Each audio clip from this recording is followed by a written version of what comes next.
আসসালামু আলাইকুম বন্ধুরা, সবাই কেমন আছে?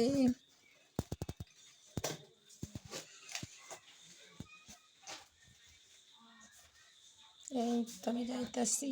আমাদের এখানে দেখো ধান মাড়াই করতেছে। এই যে মেশিন দিয়ে ধান মাড়াই করে মেশিন।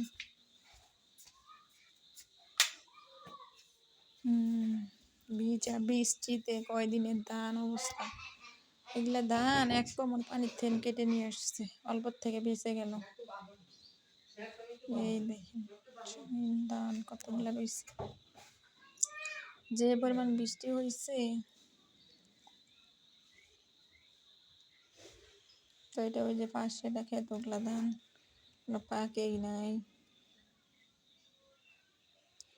এই যে এগুলা সবাই মিলে তড়িঘড়ি করতেছে। ধান কিন্তু পানির মধ্যে আসছিল,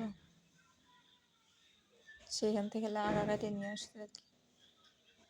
এই যে আন্টি পৌঁছে গেছে ধান না, সেই গন্ধ বেরোইছিল, পানির মধ্যে ছিল যে।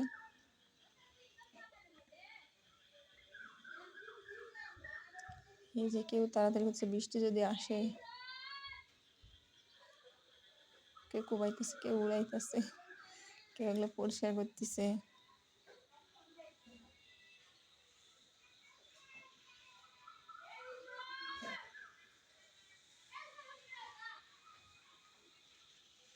ভিজা গেছে এই কারণে গুদা বেশি।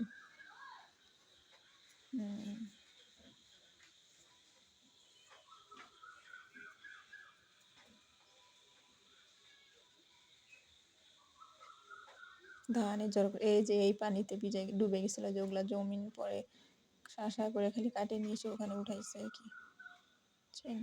ওগুলা পানি দিয়ে জমিন সব ডুবে গেছে না, তাও কত কষ্ট করে সবাই মিলে হাতাপাতি ধরে 2-3 দিনে খালি ধানের আগাগুলো কাটে নিয়ে আসছে আর কি।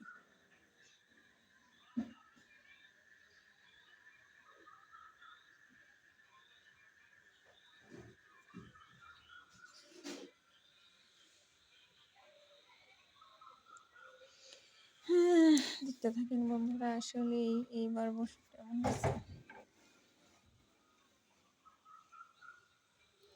সেগুলা ট্রেনে লাগছে, এটা একটা আম বাগানের ভিতরে উঠাইছে আর কি। এই যে পুকুর পাড়, দেখেন না জমিন পুরো পানিতে বইটা গেছে।